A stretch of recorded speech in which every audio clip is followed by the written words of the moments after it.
안녕하세요. 저는 완도에서 미역 양식을 하고 있는 40대 후반의 여성입니다.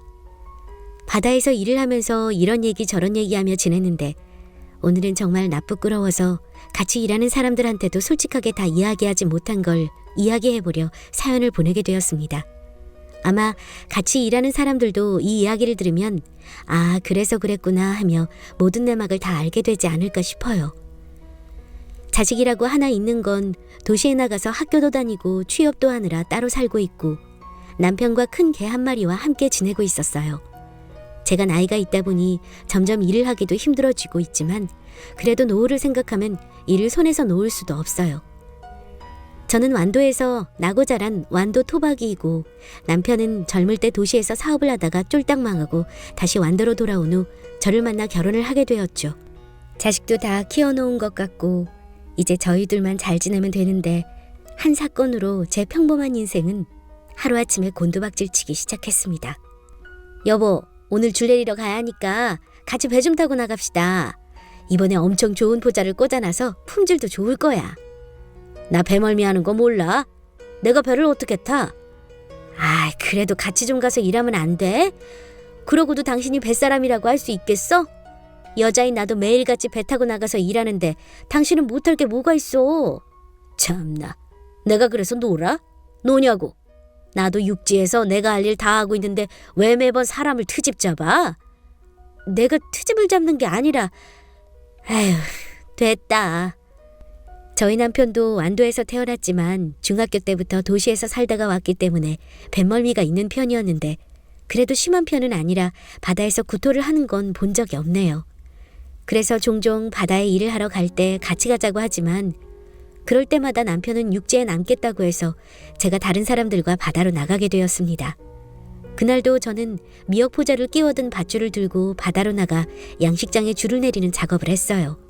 바다에서 같이 나간 사람들과 함께 밥도 먹고 작업을 마치고 들어왔는데 남편은 버젓이 누워서 소주나 먹고 있는 게 아니겠어요? 정말 하루 이틀이 아니라 포기를 하고 저는 밥상을 차려왔는데 다른 동네 사람이랑 저녁 약속이 있다고 하면서 후다닥 나가버렸죠. 완도로 돌아오고 나서도 이곳 생활에 정을 붙이지 못하고 밖으로 나다니는 걸 좋아하다 보니 제가 답답할 때가 한두 번이 아니었습니다. 그런 사람이다 보니 단풍이 지면 단풍을 보러 가서 술 한잔하고 꽃이 피면 꽃을 보러 가서 한잔하는 그런 걱정 없는 한량 같은 인간이었죠.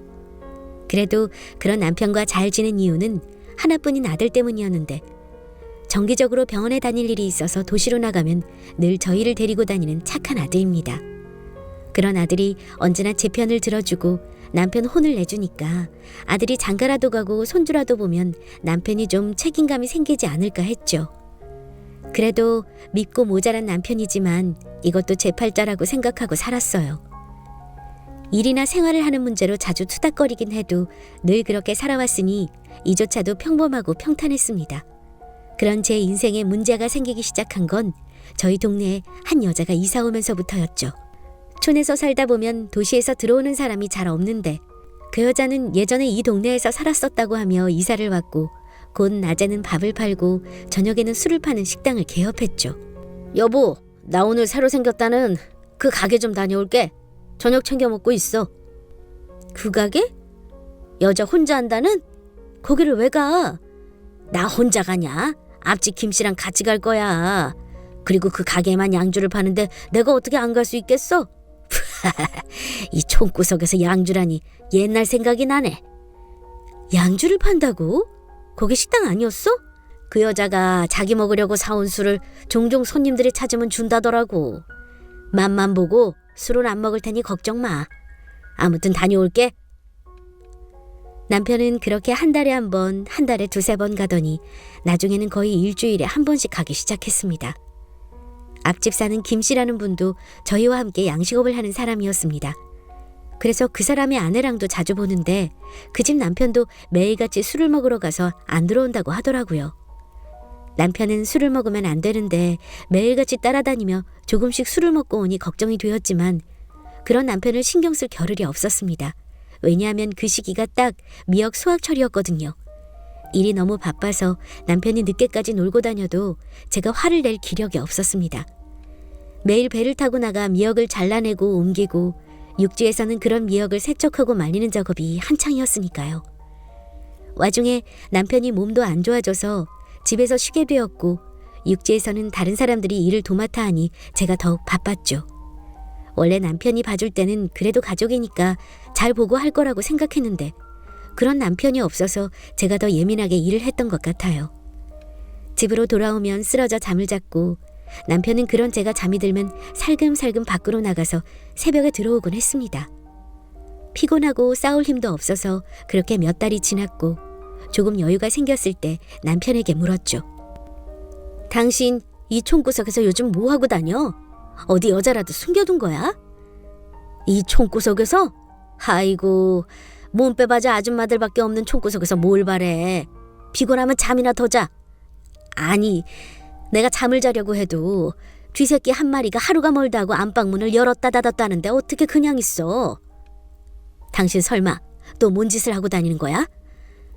그게 아니라 앞집 김씨랑 요 앞에서 이야기하면서 술 좀 먹었어. 아프다는 사람이 왜 맨날 술 퍼먹고 다녀? 정말 그러다 한 번에 훅 가는 수가 있어. 제발 몸 좀 챙겨. 나는 조금 먹고 김씨가 먹는 거 구경만 했다. 성질머리하고는. 당신이야말로 그게 남편을 걱정하는 태도야? 눈은 또 세모 눈을 뜨고 잡아먹으려고 들어? 그럼 해가 떠 있을 때 만나지 뭔 중요한 일이라고 매번 밤늦게 몰래 만나고 다니는데 또 무슨 여자라도 생긴 거 아니야? 저의 말에 남편은 발끈하며 앞집 김씨네 찾아가서 새벽에 같이 술을 먹었다는 이야기를 했습니다. 눈앞에서 그렇게 떳떳한 태도로 나오니 제가 할 말이 없더군요. 그래서 술을 먹어도 낮에 먹던지 말을 하고 가라고 말을 했고 남편은 그 이후로도 밤이면 김씨를 만나러 간다. 요즘 김씨가 많이 힘들다더라 하며 자주 나가서 생활을 했습니다. 그러더니 언젠가부터는 갑자기 조용히 집에서 있었고 김씨라는 사람도 만나지 않게 되었죠. 저는 하루가 멀다 하고 나가서 놀던 사람이 집에 있으니 걱정이 되어서 무슨 일이 있냐고 물어봤고 남편은 김씨도 이제 잘 지내고 나가서 놀고 다닐 이유가 없다고 했어요. 그러면서 본인도 내일부터는 다시 양식장 일을 돕는다고 하는데 마치 폭풍전야처럼 그런 평화로운 상황이 저는 불안해지기 시작했습니다. 작업장에 가서도 원래는 워낙 잘 투닥거렸는데 남편이 군소리 없이 제 말을 잘 따르고 열심히 일을 하자 다른 사람들도 사람이 안 하던 짓을 하면 쪽이 하늘로 갈 때가 된 거라던데 오늘 정 사장 왜 그런디야? 하며 한 소리씩 했죠. 남편은 이제라도 정신을 차렸으니 된 것 아니냐며 사람 좋은 웃음을 지었고 저도 그런 남편이 이제라도 철이 드나 보다 생각했습니다. 그렇게 몇 달이라는 시간이 지났고 한 여자가 제게 와서 내민 충격적인 물건을 보고 그 자리에 주저앉아 버렸습니다. 그날은 남편이 도시로 간 날이라 혼자 일을 하고 있었고 집으로 돌아오니 한 여자가 저희 집 앞에 서 있었습니다. 정다로 씨 아내분 맞으신가요? 네. 그런데 누구세요? 왜 남의 집 앞을 기웃거려요? 저 안에 들어가서 이야기 좀 나눌 수 있을까요? 누군데 남의 집에 들어와서 이야기를 하겠대. 왜요? 우리 남편이 어디 돈이라도 빌렸었어요? 아니 그런 건 아니고 그럼 여기서 그냥 이야기할까요? 혹시 다른 사람들이 들을 수도 있는데 괜찮으시겠어요? 그럼 들어와 봐요. 저는 그 수상한 여자를 집으로 들어오게 했습니다. 집으로 들어온 그 여자는 태연히 앉아서 제가 커피를 타올 때까지 있었고 타온 믹스커피를 말없이 보고는 그제야 본인은 커피를 못 먹는다고 하더군요. 그럼 처음부터 말을 하던지. 재수없는 여자가 무슨 말을 할까 싶어 쟁반을 부엌에 두고 거실로 들어오는 길이었는데 그 여자는 가방을 뒤적거리더니 후두둑하며 그 물건을 펼쳐두었고 저는 그 자리에 주저앉아 버렸습니다. 그 물건은 여자라면 아마 안 본 사람은 없을 거예요. 선명한 두 줄이 있는 임신 테스트기였고 한 개가 아니라 5개, 6개 정도는 되어 보였죠. 그 뒤에 나올 말은 충분히 예상이 가능한 말이었어요. 저 임신 중이라 커피 못 먹는 거예요. 요즘 술도 안 먹고 있고요. 이 아이 다로 씨 아이입니다. 뭐 테스트기가 한두 개가 아니니 임신은 확실해요. 참나, 그게 무슨 말이에요? 그 애가 내 남편 애라는 증거 있어요? 어디서 멀쩡히 잘 살고 있는 집에 와서 행패를 부려요? 말이 되는 소리를 해야지. 남편분 최근에 밤에 자주 나가지 않았나요? 그때 우리 집에 있었어요. 그러길래 왜 남편을 그렇게 무시하셨어요? 우리 정 사장님 얼마나 힘드셨을지 저는 상상도 안 가네요. 아무튼 저도 양심이 있으니 이혼까지 바라고 말씀드리는 건 아니에요. 그냥 애 태어날 때 1억이랑 다달이 100만 원 정도만 챙겨주세요. 우리 애랑 저도 먹고 살아야 할 거 아니에요? 이제 배가 불러오면 저 가게도 못하고 쉬어야 하는데 그 정도는 해주실 수 있으시죠? 뭐? 이게 어디서 말 같지 않은 소리야? 아, 그 양주 판다는 술집이 네 가게야? 내 남편 술 먹고 일 안 하는 놈팡이는 맞는데 그래도 내 말만 믿고 그렇게는 못하지. 오늘도 내 남편 집에 없는 거 알고 찾아온 것 같은데 절대로 그냥 못 놔두지. 어디 뺏을 게 없어서 잘 살고 있는 남의 남편을 뺏으려고 해? 나가. 너 줄 돈 없으니까 나가라고. 뭐요? 지금 나 내쫓으면 후회할 거예요? 내가 앞으로 얼굴 들고 이 동네에서 미역양식도 못하게 온 동네에 소문 쫙 내버릴 거야. 당신 남편이 내 가게에 와서 억지로 몹쓸 짓 해서 내가 임신 중이라고. 남편이 벌어다 주는 돈으로 잘 살고 있으면서 1억이 큰 돈은 아니잖아요? 내가 못된 인간이라 이렇게 말하는 게 아니라 우리 같이 좀 먹고 살자는 거잖아요. 어쩜 사람이 이렇게 이기적이야? 솔직히 갖고 있는 양식장에서 나오는 돈만 해도 1년에 몇 억은 될 것 같은데. 나도 양심적인 사람이에요. 잘 생각해요, 아줌마. 나한테 지금 1억 주고 조용히 정리를 할 건지 아니면 나중에 당신 아들이랑 내 아들이랑 둘이서 재산을 나누게 할 건지. 솔직히 이 정도 선에서 내가 양보하는 것도 당신을 고마워해야 돼. 뭐? 와, 너 정말 웃긴 인간이구나. 어디서 알지도 못하고 와서 짓거리고 있는지 모르겠네. 내가 평생 나고 자란 완도바닥에서 내 말이 통할 것 같아? 그리고 우리 남편이 왜 정 사장이라고 불리는지 알기나 해? 그야 그 큰 미역 양식장 사장이니까. 너무 웃기네. 사장?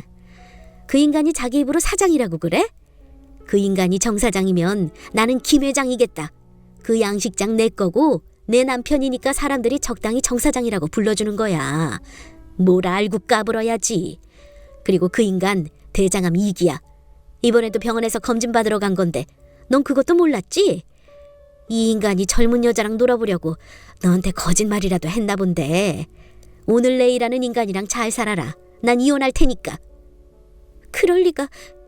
분명 다로 씨가 더 들을 거 없으니까 좀 나가. 비쩍 말라서는 무슨 힘이 이렇게 세? 저는 더 들을 것도 없다는 생각에 그 여자를 일으켜 마당으로 내쫓았고 곧 부엌에서 커다란 왕소금을 가져와서 그 여자에게 팍팍 뿌려댔습니다. 그 여자는 아주 발악을 하며 돌아갔고 저는 더 기다릴 것도 없이 앞집으로 갔어요. 김씨, 지금 집에 있어? 김씨의 아내는 김씨가 아직 돌아오지 않았다고 했고 저는 김씨의 아내와 요즘 김씨가 어떻게 지냈는지 물어보게 되었죠. 그리고 들려오는 말은 제 뒤통수를 후려치는 것 같았습니다. 김씨는 요즘 간이 좋지 않아서 그 좋아하는 술도 못 먹고 병원에 다니면서 얌전히 있었대요. 그 말이 사실이라는 것을 증명하는 것처럼 집에는 약들이 있었고 김씨의 아내는 오늘도 일찍 들어온다고 식사 준비를 하고 있었습니다. 그리고 곧 집으로 돌아온 김씨에게 요즘 제 남편과 어울려서 술을 먹으러 다니지 않았냐고 물었고 김씨는 그런 적이 없다며 발을 빼더라고요. 그 양주 파는 가게 생기고 술 자주 먹었잖아요. 라고 이야기를 하니 김씨는 초반 한두 달 뿐이었다고 그 이후로는 그 여자가 자꾸 자고 가라는 둥 자기가 혼자 있으니 외롭다는 둥 별 말 같지 않은 소리를 해서 둘 다 안 갔다고 말을 했어요.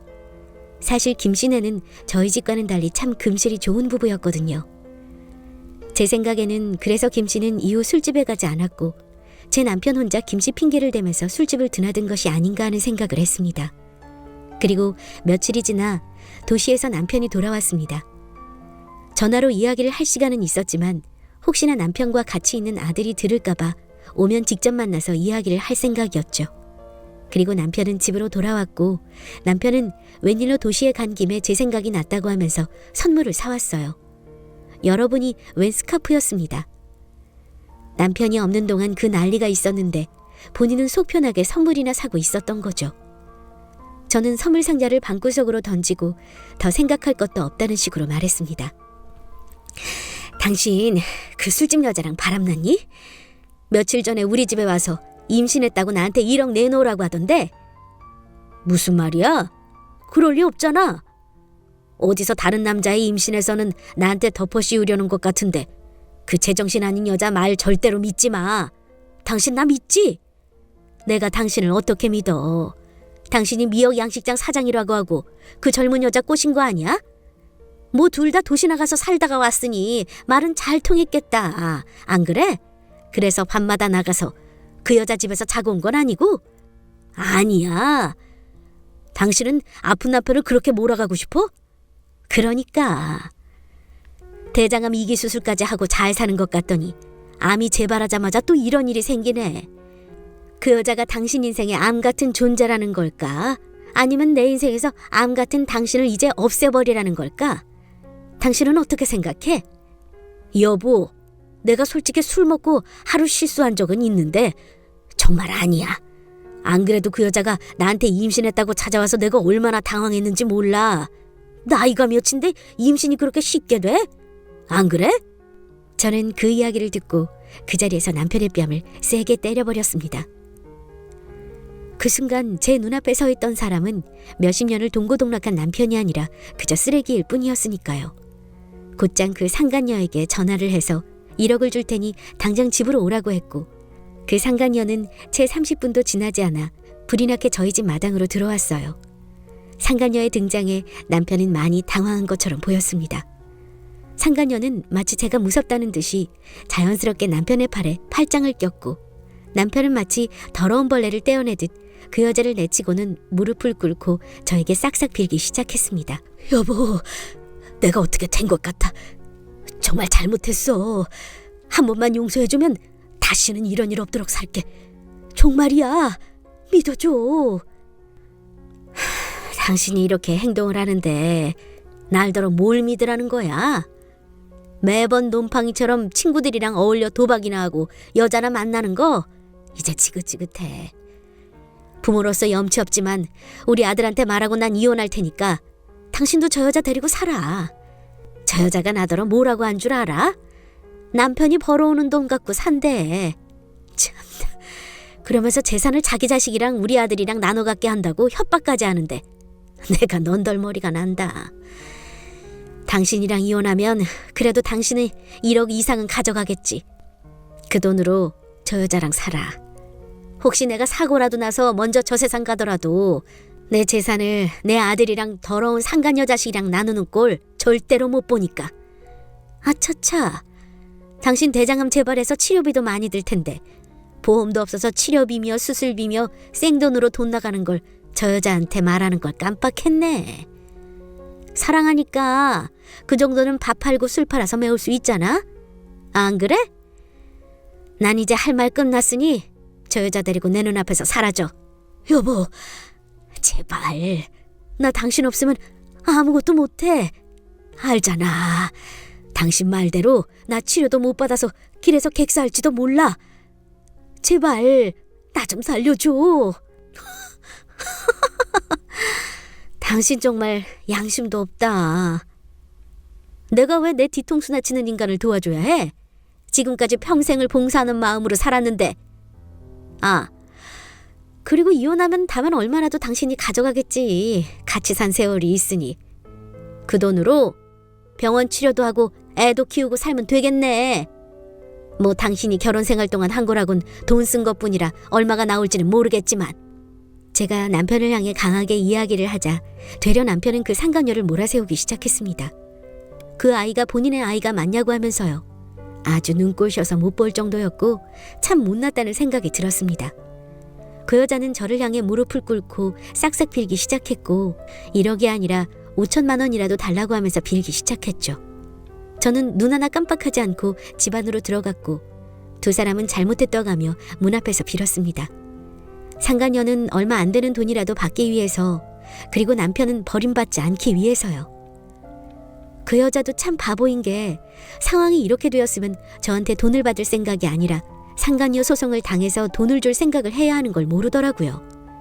상황이 어떻게 돌아가는지도 모르고 계속 돈 이야기만 하고 있는 멍청한 상간녀를 보고 있으니 속에서 천불이 났고 며칠 뒤 도시에서 아들이 왔습니다.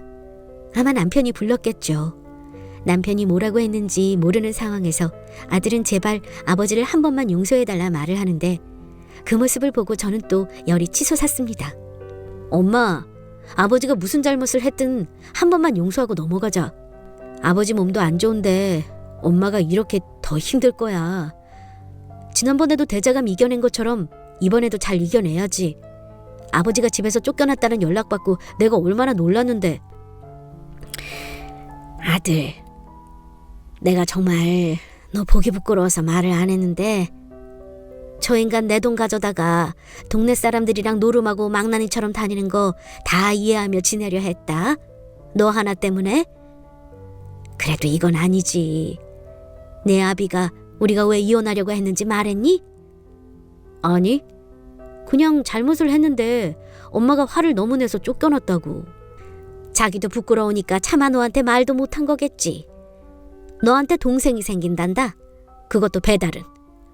뭐 너희 아빠는 본인 자식이 아니라고 하는데 알게 뭐니? 나는 도저히 이렇게는 못 산다. 혼자 일하는 것도 질렸고 힘들어. 그럴 바에는 나가는 돈이나 줄이는 게 낫지. 사람 은혜도 모르고 아픈 거 보험도 하나 없이 생돈 내면서 살려뒀더니 뭐? 바람? 참나. 내가 이런 인간이랑 어떻게 같이 살아? 아들은 그렇게 제 이야기를 다 들어줬고 저는 그날 부끄러운 마음과 미안한 마음에 아들의 품에서 울어버렸네요. 나이가 50이 다 되어가도 여자는 여자인 거죠. 남편이 바람을 피우고 있다는 사실을 알고 나서 위로받지 못했던 마음을 아들의 품에서 위로받았습니다. 그 이후 아들은 저의 든든한 조력자가 되어 이혼을 진행할 수 있도록 도와줬습니다. 이혼 소송은 저에게 아주 유리했습니다. 남편이 다른 여자와 바람을 피운 유책 배우자였기 때문이죠. 저는 이혼해서 그치지 않고 당연히 그 상간녀를 상대로 상간녀 소송도 진행을 했고 조용했던 동네는 떠들썩해졌습니다. 그 상간녀는 그래도 동네에서 발을 붙이고 살아보겠다고 저희 남편이 본인에게 몹쓸 짓을 했다고 소문을 내고 다니기 시작했고 워낙 소문이 빠른 동네이다 보니 제 귀에도 들어왔어요. 그런데 여기서 이 멍청한 여자가 하고 다닌 말 때문에 아주 동네가 발칵 뒤집어졌는데 그 이유가 그 여자가 이렇게 돈을 뜯어낸 집이 저희 집 이외에도 2군데가 더 있었다는 겁니다. 그 집에서는 조용히 남자가 2천만 원이나 되는 돈을 줬다고 하던데 이 상간녀는 그 돈을 받고 저희 남편을 핑계로 저에게 1억을 뜯어가려 했던 거죠. 저는 이 소식을 동네에서 슈퍼를 하는 분께 듣게 되었고 그 여자의 가게 앞에 가서 소리를 쳤습니다. 야, 이 정신 나간 여자야. 암 걸려서 술도 잘 못 먹는 내 남편 끼어서 1억이나 달라고 하더니 철물점 하는 송씨한테는 2천만 원 뜯어갔냐? 그래서 그 애는 누구 애야? 여기서 뭐 하는 거예요? 명예훼손으로 경찰에 신고하기 전에 가세요. 명예훼손? 웃기고 있네. 얌전한 고양이 부뚜막에 올라간다고 조용한 우리 마을에 와서 무슨 짓을 하고 다닌 거야? 너 때문에 이제 너희 술집 가서 먹은 남자들은 다 장나게 생겼어. 그 애 누구 아빠야? 정 사장이 매라고 했잖아요. 아무튼 여기서 이러지 말고 가세요. 조용했던 마을에는 곧 소문이 쫙 퍼졌고 그 여자가 임신한 친아빠가 누구인가에 대한 이야기가 끊이지 않았습니다. 그 상간녀는 결국 몇 달도 버티지 못하고 그 술집에 드나들었던 남자들 그리고 그 아내들에게 호되게 욕을 먹고 동네에서 쫓겨났어요. 남편은 이 상간녀가 본인에게만 이야기를 하고 돈을 뜯으려 한 것이 아니다 보니 이게 기회라고 생각했는지 이후 저에게 다시 와서는 제발 용서해달라며 빌었습니다. 정말 말 그대로 바닥에 무릎을 꿇고 앉아서 싹싹 빌었고 각서라도 쓰겠다며 말하더군요. 여보, 내가 각서라도 쓸게. 그 여자 봤지? 내가 잘못한 게 아니라 그 여자가 우리 동네 남자들을 꼬신 거야. 꼬신 사람도 문제지만 넘어간 사람이 더 문제야. 당신이 그렇게 좋아하는 앞집 김 씨는 그래서 그 가게에 다신 발걸음도 안 했다던데 꼭 이상한 것들만 넘어간 거지. 각서도 필요 없으니 당장 나가. 내가 갈 데가 어디 있어. 제발 한 번만 봐주면 안 돼? 정말 다른데 한눈 안 팔고 살게. 이제 혼자인데 아무 여자 막 만나고 다녀. 나는 이제 내 등 두드려줄 안마의자나 집에 하나 들려놓고 편하게 살 테니까. 내가 뼈 빠지게 돈 벌어오면 뭐해? 집에서 어깨 한번 안 주물러주던 인간이. 나한테 이제 그만 기생하라고. 여보. 남편은 웃기게도 여전히 저희 동네에서 살고 있습니다. 주변 사람들이 불쌍하니 한번 넘어가 주라고 하지만 법적으로도 남이 되었는데 제가 왜 남편을 다시 받아줘야 하나요? 앞으로 골골거리며 아플 일밖에 안 남은 인간을. 덕분에 가운데서 아들만 불편해하고 있기는 하지만 아들도 힘들게 일을 해서 돈을 벌어다 준 제 편이기 때문에 저에게 뭐라고 하지는 않습니다. 참 사람이 은혜를 모르면 안 된다고 어떻게 그런 여자 속보이는 꼬임에 넘어가서는. 아직도 그 여자 뱃속에 있는 아이가 누구의 아이인 줄은 모르겠지만 저희 남편이랑 재혼 이야기도 했었다고 하니 제 남편의 아이가 아닐까 싶네요. 그 여자도 팔자 한번 고치려다 사람을 잘못 고른 거죠.